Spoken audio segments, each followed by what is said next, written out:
Hello guys, welcome back to my channel, and in this video we're going to go over the character review for Sharon. I'm going to go over the usual points. I'm going to talk about how good this unit is, whether you should pull for her or not, and then we're going to go through a quick kit overview. We're going to talk about how to build her, which kind of investment she needs, and also some team building tips. So that's the plan. We're going to start with the first point. So how good is Sharon? If you watched my tier list video, you already know that I gave her a regular arrow down.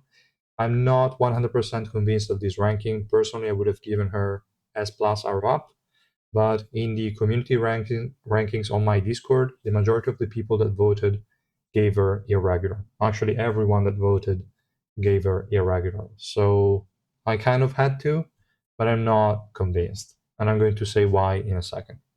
First, if I have to say a few good things about Sharon, and there are a lot of them, to be honest, is that she's extremely tanky on her own. She doesn't need anybody to keep her alive, which is massive. And she can link to the highest attack unit in your team. Normally, in her case, is going to be a DPS. You don't want to link her to supports necessarily. It's not really that great. Most of her kit is going to be built to support DPS units. You can link her to max HP DPS units, but that would be like throwing away more than half of Sharon kits, which is not too bad because they can still leverage the most important parts, but I don't recommend it. If you can link her to an attack scaling DPS units, that's generally better. But you can definitely also link her to units like Adam. Again, not recommended, but you can do it.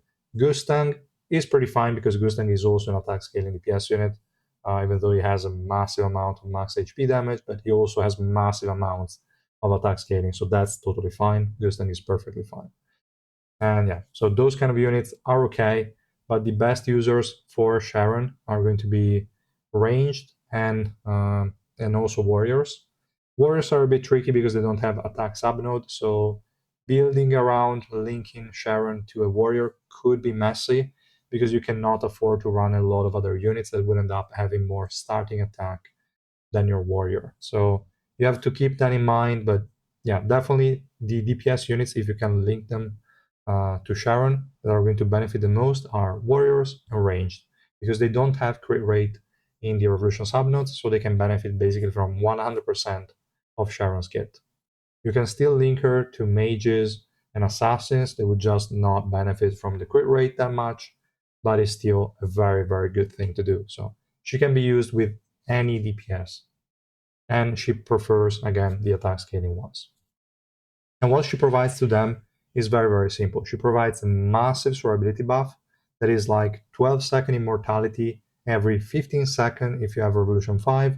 Otherwise, it's every 20 seconds. So there is a downtime of either 3 seconds or 8 seconds. And you need to link her to a unit that can survive fairly well for those 3 seconds so that she can then use the passive again and make them immortal for 12 seconds more. So that's kind of the idea. If you link her to a unit that has zero survivability whatsoever, then it might be tricky. Like as soon as the 12 seconds expire, that unit is gonna be dead. So you have to pay attention to that factor as well. But in general, the survivability she provides is really, really good. She also provides a swiftness buff, but it can be removed, so I'm not really counting on that. And she provides an energy recovery for the linked ally. That only applies when they attack one enemy, and that is the enemy that Sharon applies a debuff to. So not 100% reliable, but still procs most of the time, so really, really good stuff.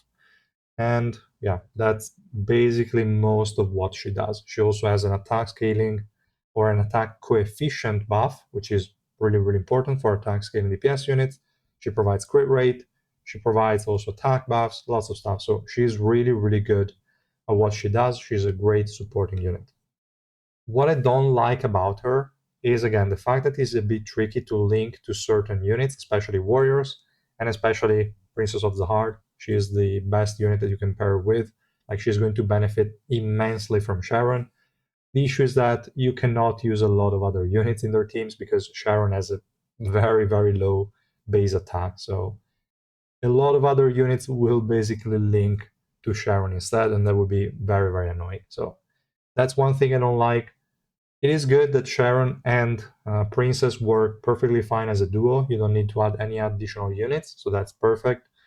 But yeah, it's a bit annoying. Like at times, it is annoying to build teams so that Sharon links to whoever you want. But that aside, the other main issue I have with Sharon is that she does not move. The fact that she does not move at the start of the battle is annoying because she cannot draw an aggro. She's just gonna stand there, cast an active skill, and in the meantime, the enemy team will just crash onto your team.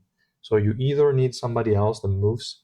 So, like, for example, if we are talking about a princess team, you go Sharon, Adventurer Zahard, and then you go Princess, and Adventurer Zahard is going to move forward, so he's going to draw a bit of aggro, but it's not that big of a deal because Princess is just gonna also jump forward and she's gonna be attacked, but it's not a problem because we have Sharon passive protecting her.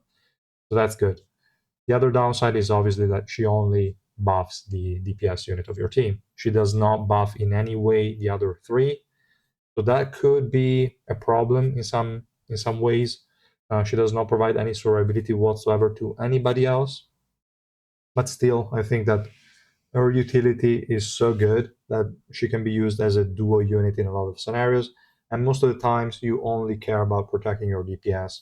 So even if the rest of the team is basically on their own, it doesn't matter as much.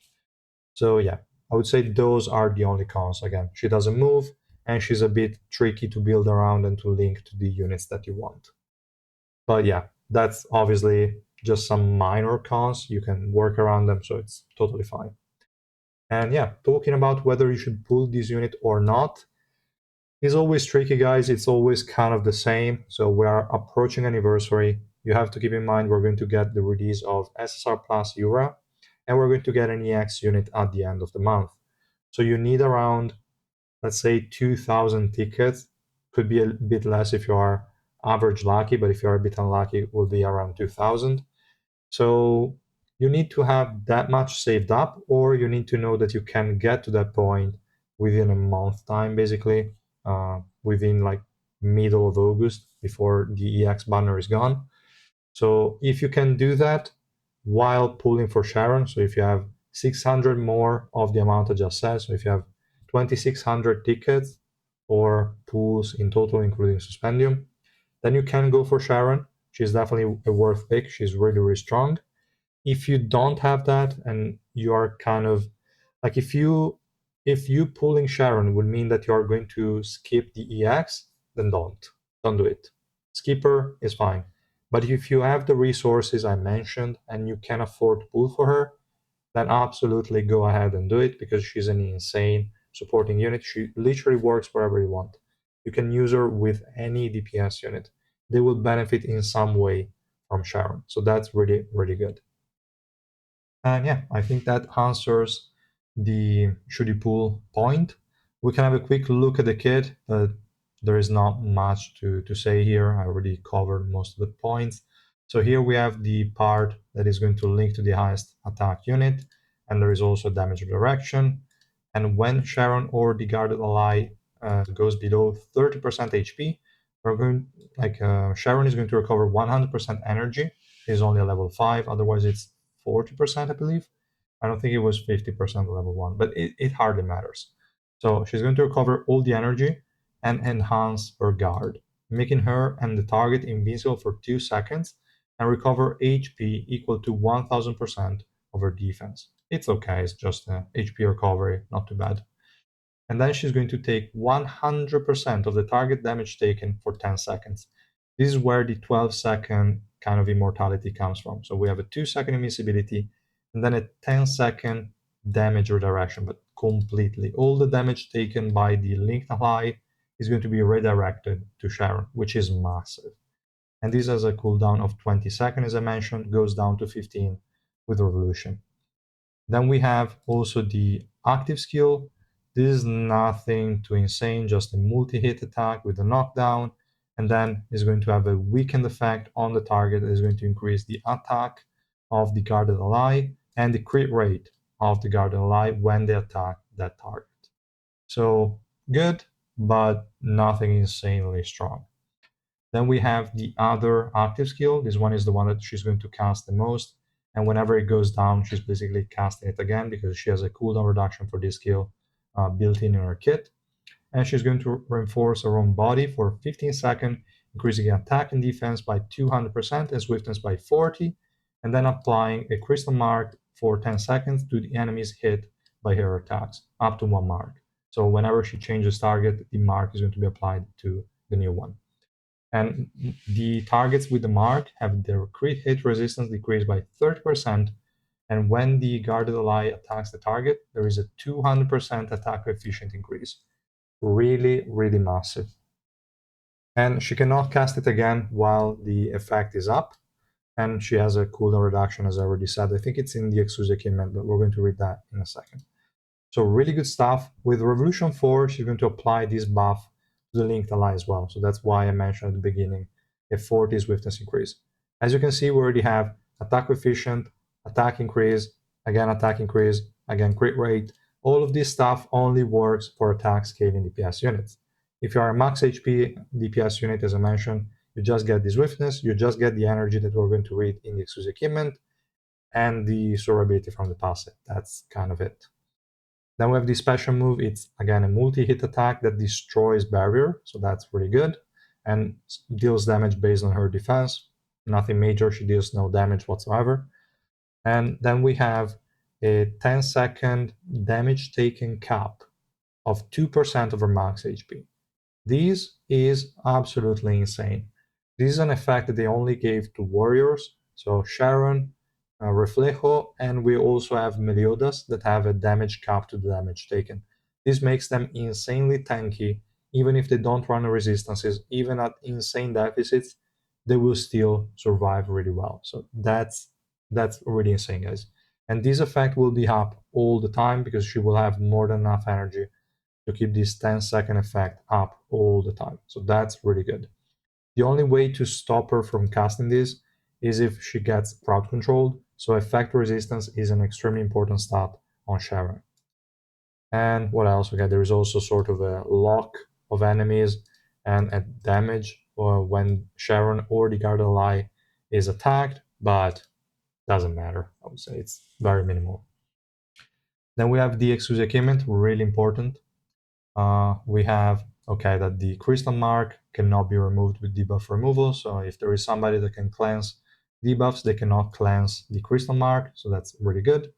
And here we have a very important level 2 effect that every time you attack an enemy with a crystal mark, then the cooldown of Ari's willpower is going to be decreased by 1 second, which means every time this 15-second buff that we just read expires, she's going to cast it again. And it means it's up all the time, which is pretty solid. Then we have level 3. Every time enemies marked with the crystal mark are hit by Sharon or the guarded ally, the attacker is going to recover 5% of their max HP. And considering she has a damage cap to how much damage she can take, together with this level 3 and the lifesteal that she gets as an additional stat, she will always be full HP and she's basically unkillable, which is really good. Then we have level 4. This is also very important. Whenever you attack an enemy with a crystal mark, the guarded ally recovers 100 energy. Pretty good. So this is a massive effect to have, and there is not much else to mention here. Really good Exusia Equipment overall. It all revolves around the crystal mark, so it's a really important effect to have up all the time.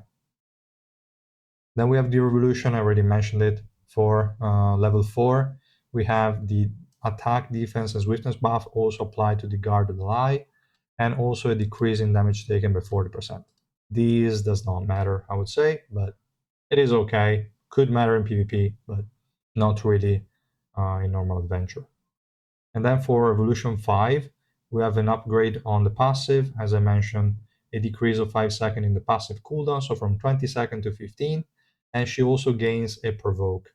That is also going to increase attack and defense for herself and the guarded ally, but this can be removed, so I'm not even counting on that.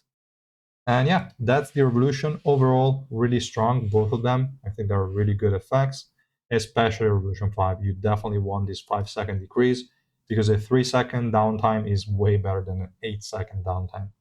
So yeah, definitely really, really important. Now, if we want to talk about ignition weapons, I will say they don't really matter on her. You can have whatever you want. I would recommend going Barry if your Sharon is like zero dupes. That would be fine. But even then, it doesn't really matter. Like you're going to have the special move up most of the time, even though the duration is only 6 seconds at level 1. But yeah, Barry, I would only consider it an option at zero dupes. If she's higher than that, I would go Rafflesia. If she's Rainbow 5 and Revolution 5, which means she gains the Provoke, you could go Miongo. My issue with that is that it's only up, if you are lucky, 33% of the time, because it's a 5-second duration on a 15-second cooldown. So not the best, not the biggest fan of that. But it can work maybe every 15 seconds if the HP is going below 30%, because in some scenarios, maybe your Sharon is not taking damage, the Guardian Light is not being attacked. So maybe it's also difficult to proc it.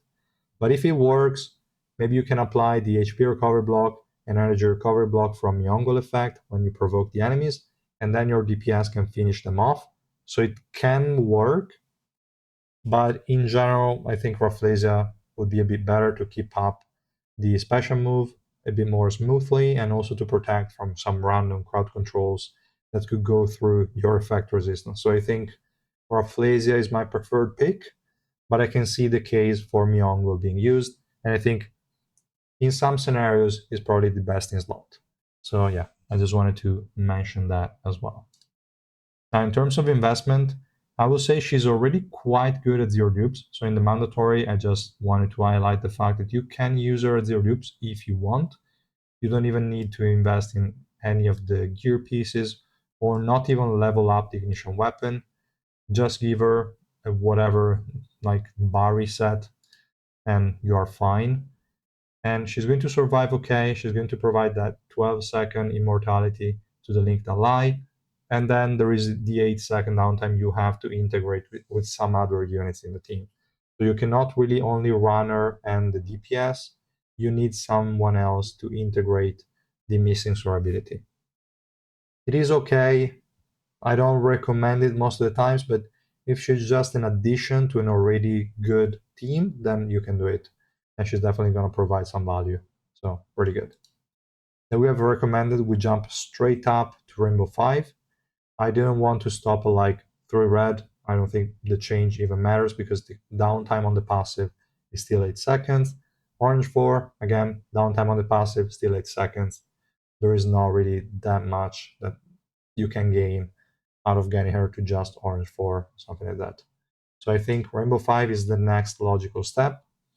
And in terms of investment, you can go a bit with resistances if they still work for you. And I would say the most important piece is effect resistance in slot 5. It's not mandatory if you're going with Rafflesia mostly, but it's definitely a good thing to have. So I would recommend going for it. And slot 5, physical resistance, if they still work. Otherwise, it doesn't matter. Literally just focus on slot 4. The rest can be whatever. You don't even have to focus on any kind of substats. You're fine. In terms of subnode investment, I think the only node that makes sense is just effect resistance. You don't need anything else, to be honest. It's just not relevant. Like crit damage, irrelevant. All the other damage reduction, HP, defense, whatever, doesn't matter. It's fine with just effect resistance. For nice to have, it's basically the same. Actually, nothing really changed. We have a higher level in exclusive equipment. All the pieces plus 20. Again, doesn't matter. Revolution investment, exactly the same. She's a fairly cheap unit to build. You literally don't need anything on her, and she's still gonna perform, which is amazing. Really, really good stuff. And I would say we are done with that part as well. If we look at the team building, normally I don't really fill out this section for supports. I'm starting to do it for all new units because it's really tricky to recommend teams for them and also synergies because you can list a variety of DPS. And in this case, I also listed in the description some more information. But let's look first at the general information. And we have what does this unit provide to the team? So our ability for the attack unit, energy recovery, attack efficient increase, critical hit rate increase, and barrier break. She also has, again, the swiftness buff, the attack buff, etc. I didn't want to list them. It's already a lot of stuff, but she provides really a lot of value to the team. Then we have, what does this unit need from the team? Absolutely nothing. She can survive on her own. She can provide support to the like DPS unit on her own. She needs nobody. You can slot her in wherever you want. So that's really good. Which enemies should you avoid? In theory, nobody. I just wanted to highlight the fact that enemies with a lot of multi-hits could be annoying, but they are not a big of a deal because of how much she heals up, thanks to her exclusive equipment and lifesteal. So it's not a problem, even if you're facing units with, I don't know, 20, 30 hits, it doesn't matter. You're going to heal them back up, so no big deal. Nobody's gonna kill you. And then we have, which enemies is this unit good against? Anybody. And let's say that the units they counter will depend on the DPS unit more than Sharon. So you can use her wherever you want, and it will depend on the DPS whether you can beat the enemy team or not. And in terms of synergies, we have Princess of the Heart, which is the best user of Sharon. Unfortunately, again, she's a warrior. She doesn't have any base attack. And it will be absolutely annoying to try and build a 5-unit team with Princess of the Heart and Sharon. As a duo, they're great. If you add Adventurer of the Heart, if you have him, then they're a great trio. But going with more than 3 units could get annoying again because most units have more attack than Princess of the Heart at the beginning of the battle, so that could be annoying. But in general, they work great together. Princess of the Heart has a 100% evasion for 2 seconds after she uses a skill, which can come in handy in the 3-second downtime that Sharon has. So they're extremely good. And you just need to survive those 3 seconds because then Princess will have enough stacks to have the passive capped, and then she cannot die. So that's absolutely amazing. Then we have Kun Mashini. She's more of a placeholder, let's say, because she's a ranged attack scaling DPS unit. That's it. That's what she represents. And she can also represent warriors, but I just wanted to make 3 different categories here. So we have the warrior, that is Princess of the Heart. Could be white as well, if we really want to. Then we have Kumashini, could be Kaiser or any other ranged unit that needs crit, and that scales off of attack, so that's good. Is a really good pair as well, and Kumashini definitely needs the survivability, so that's a good example. But again, don't take this lot here as just Kumashini. As I wrote here, that she doesn't work well only with Kumashini, but with any attack scaling DPS unit. Yeah, that's all I wanted to mention here. I also added a goose again, placeholder for mage attack scaling DPS units, or also assassin. I forgot to write that. But anyone that has a crit rate in the subnodes will still be fine with Sharon, even though you're missing out on that part of her kit. But as we saw, she provides so many things that is just a very minor part. So 90% of her kit you can still use even if you're linking to a mage or to an assassin. So really, really good stuff. Then we have some basic teams. There is not really anything fancy here. We have Augustus Sharon in this monocolor team. Then we have Irang, Bam, and Evan. And in this case, Sharon, Irang, and Evan can all be at 0 dupes because even though there is an 8-second downtime on Sharon, we also have a 3-second immortality or invincibility on Augustus passive, and we also have Evan providing immortality. So all things considered, they will survive well, even if Sharon is not maxed out. Obviously, if she's Rainbow 5, that's even better, but you know, it's just an example team. And if you have a Rainbow 5, you don't even really need Bam and Evan. They're just here because, like, to fill in the downtime on the passive. But if you don't have the downtime, then it's not a problem. For the multicolor team, I tried my best to add also 2 additional units to the trio I just mentioned. So Prince of Zahard, Zahard, and Sharon. These 3 are great together because Zahard doesn't have more attack than Princess. He's also a warrior, so he has no attack whatsoever. And the other 2 units are SSR units, so they don't really have a lot of attack. They're also support. You don't invest in their attack subnode the revolution, so it's not a big deal. And one of them is Hockney, so you can also provide more energy for Princess. That's really good stuff. And also evasion to further improve the survivability when there is the downtime on Sharon passive. And then we have Lozelle, just increase the attack of Princess and maybe a debuff removal, but nothing much. Just you could actually remove these two units, as I mentioned before, and it would be totally fine. So yeah, guys, that's all for the video, I think. Let me know in the comments if you have any questions on this unit, and I will try my best to answer. And yeah, I will see you guys in the next video. Bye!